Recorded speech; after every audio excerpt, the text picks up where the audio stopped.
Olá pessoal, nessa videoaula vamos falar um pouco de EDO linear não homogênea, que é uma EDO, ainda estamos em segunda ordem, que é uma EDO com esse rosto aqui, só que esse termo aqui agora não é identicamente nulo. Então a gente vai chamar essa equação aqui de asterisco, e nessa equação, o asterisco, vamos ter uma homogênea associada, que é exatamente trocar o r de x por zero. Isso aqui vai ajudar muito a gente a resolver a solução geral dessa equação aqui de cima. Então, só para vocês verem a ideia, primeiro, aqui a gente já sabe toda a teoria, né? Então, a gente sabe que a solução geral é dada por C1 φ1 mais C2 φ2, em que φ1 e φ2 são bem escolhidos, né? Ou seja, φ1 e φ2 são soluções e que a gente pede que o Rosquiano dela seja diferente de zero, né? E o que é interessante é como que isso ajuda a resolver a solução geral para não homogênea. Uma delas é esse teorema aqui, que diz o seguinte: seja y, suponha que a gente tem uma solução particular da não homogênea. Então, só por causa desse yp, a gente sabe a solução geral. A solução geral é dada por essa expressão aqui, em que essa aqui é a homogênea associada. Então, como que a gente. O que quer descrever isso aqui? O que quer dizer esse texto aqui de cima? Diz o seguinte: o que é a solução geral? São todas as soluções. Então, se eu pegar φ, uma solução arbitrária, né, então eu tenho que provar que φ é uma equação, é uma solução com esse rosto aqui, está dentro dessa família. Então, é basicamente o que está dizendo: olha, se eu pegar o φ de x arbitrário e subtrair com yp, que eu já tenho em mãos, o que eu tenho que provar, essas são as contas, é que isso aqui é a solução da homogênea associada. Provou que é a solução da homogênea associada, então eu sei que é φ de x menos y de p é algum yh para algum C1 e C2. Então só pode ser esse rosto e acabou. A gente demonstra. Tá? Então a demonstração desse caso eu aconselho todo mundo a fazer, mas como sempre eu vou deixar uma videoaula separada disso. Tá? Mas é só fazer a continha mesmo. Então, antes de tudo, vamos fazer um exemplo só para a gente entender um pouco o que está acontecendo, né? Então, é o seguinte, a gente pegou o sistema massa-mola de novo, e a gente sabe que o y homogêneo é C1 cosseno x mais C2 seno x.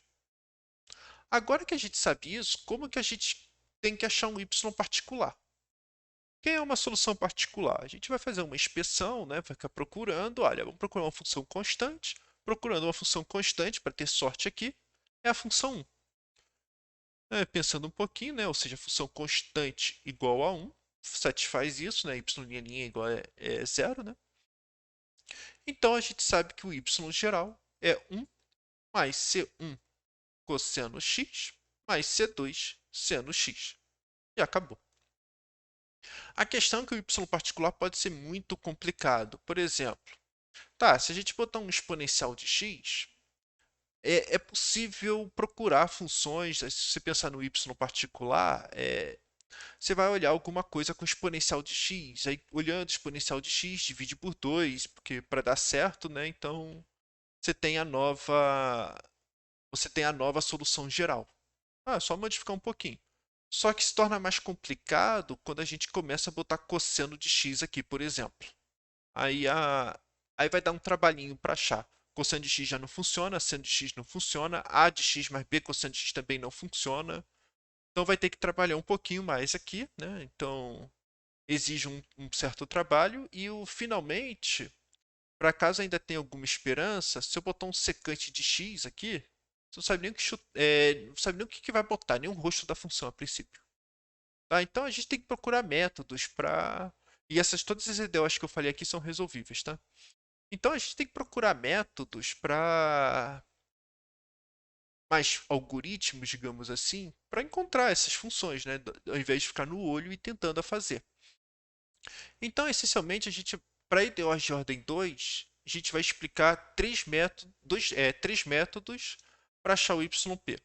Esses dois aqui, essencialmente, é fórmula, né? Na verdade, a redução de ordem é um procedimento, tem que fazer só uma continha e procurar o rosto da função da forma tal, digamos assim, mas vai aparecer uma IDO.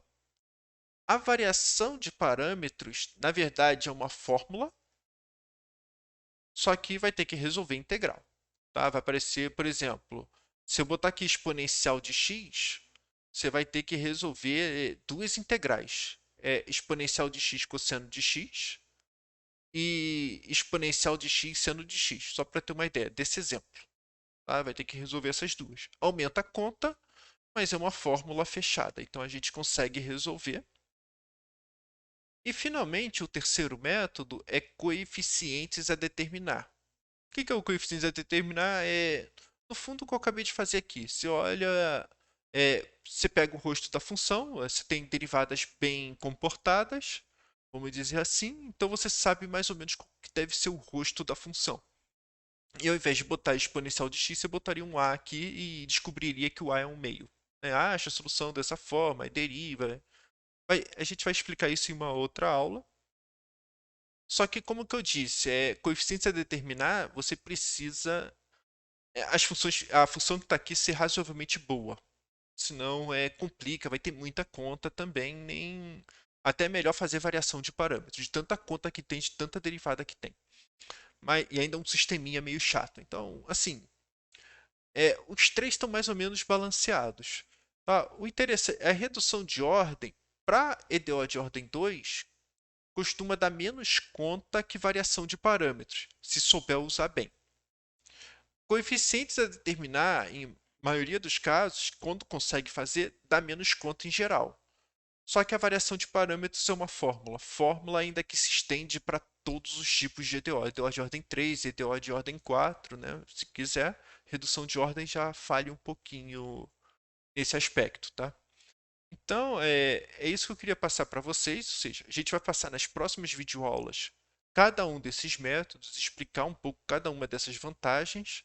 O coeficiente a determinar vai dar um pouquinho mais de trabalho de contas por causa de videoaulas, porque vai ter que fazer vários exemplos, é uma tabela, né? Então toma um tempo, digamos assim. Mas basicamente é isso que eu queria passar para vocês. Então, essa vai ser a ideia.